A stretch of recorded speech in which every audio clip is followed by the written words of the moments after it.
आर्थिक कष्ट, भौतिक भौतिक दुख। दूसरे होते हैं दैवीय और तीसरे होते हैं आध्यात्मिक। तीन प्रकार के दुख हैं। इशारा हो गया है, पता नहीं बस करने के लिए बोलना या इतना और बोलना है, क्या बोल रहे हो? मैं समझा नहीं। तो मैं इसी प्रसंग को शॉर्ट में कह करके वाणी को विराम देता हूं, क्योंकि कार्यक्रम के संयोजक ये है, लेकिन आपकी अध्यक्षता में हो रहा है, इसलिए आदेश का पालन करना मेरा कर्तव्य है। आप चाहे जो भी मानते हैं, लेकिन फिर भी आपका अधिकार है कहना, क्योंकि आप की अध्यक्षता में एक कार्यक्रम है। मैंने कल कार्ड में पढ़ा कि आपकी अध्यक्षता में एक सब कार्यक्रम हो रहा है, मुझे बहुत प्रसन्नता हुई और मुझे भी श्री गुरु महाराज जी ने बुला लिया अकस्मात। पहले से कोई प्लान नहीं था, तो मुझे बहुत प्रसन्नता हुई। तो कहना ये है, ये तीन प्रकार के कष्ट हमारे शास्त्रों में वर्णित हैं, भौतिक, दैविक और आध्यात्मिक। भौतिक कष्टों का निवारण पाठ, पूजा, व्रत इत्यादि से कुछ कुछ हो जाता है। भौतिक कष्ट कौन से होते हैं पता है? बताओ। उसके घर सोफा बहुत अच्छा है, मेरे घर में बढ़िया नहीं। उसका ड्राइंग रूम बहुत सुंदर बना है, अरे मेरा भी कभी बनेगा। घर में क्लेश हो जाता है इन बातों से कभी कभी। तुम क्या करते हो? तुम कुछ बनाते ही नहीं।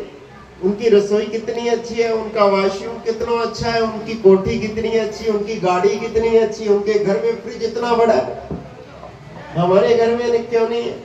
क्या क्लेश हो जाते हैं, दुखी रहते हैं व्यक्ति कि मेरे पास ये नहीं है, वो नहीं है। ये भौतिक दुख है। तो व्रत करने से, पाठ पूजा करने से, मंदिर गुरुद्वारे जाने से कुछ कुछ निवारण इसका हो जाता है। और दैवीय कष्ट, दैवीय कष्ट होते हैं अकस्मात को दुर्घटना का घट जाना, भूकंप आना, बाढ़ आना इत्यादि इत्यादि। जो इस प्रकार के कष्ट होते हैं, वो हवन यज्ञ इत्यादि से उसका कुछ कुछ निवारण हो जाता है।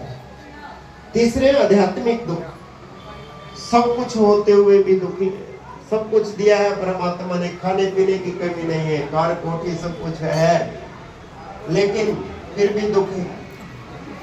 उसमें मैं है कि जो मैं चाहता हूं वो क्यों नहीं हो रहा। वो आध्यात्मिक दुख है। उसका निवारण ना मंदिर गुरुद्वारे जाने से होता है, ना व्रत करने से होता है, ना हवन यज्ञ करने से होता है। उसका निवारण केवल और केवल उस परमात्मा के नाम के सिमरन से होता है। और नाम का सिमरन ये एक ऐसा बाण है जिससे सारे शिकार खेले जा सकते हैं, जिससे सब कष्टों का निवारण हो जाता है। फिर अलग से कुछ भी करना बाकी नहीं रह जाता। फिर आप और कुछ व्रत त्योहार इत्यादि करो या ना करो, अगर आप नाम का जाप करते हो, त्रैताप विनाशाय श्री कृष्णाय व्यम नमः, तीनों प्रकार के तापों का, ताप कहते हैं दुख को, तीनों प्रकार के तापों का निवारण उस परमात्मा के नाम के साथ हो सकता है। तो एक ही बाण चलाएं तो फिर सब कष्टों का निवारण हो जाए। कोई ऐसी गोली मिल जाए जिससे बहुत बीमारियों का हल हो जाए। कहते हैं ना डॉक्टर से, अरे इतनी दवाइयां कौन खाए, कभी ये रोग, कभी वो रोग, कभी ये रोग। कोई ऐसी दवा मिल जाए, एक गोली खाने से ही उसका निवारण हो जाए, तो वो केवल नाम की गोली है। सतगुरु के ध्यान में जुड़े रहो और नाम का जाप करते रहो।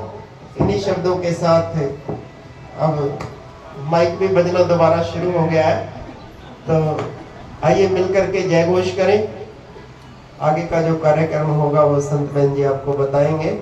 बोलो जयकारा बोले श्री गुरु महाराज की जय, बोलो साचे दरबार की जय, श्री नंगले निवासी भगवान की जय। दयालु पर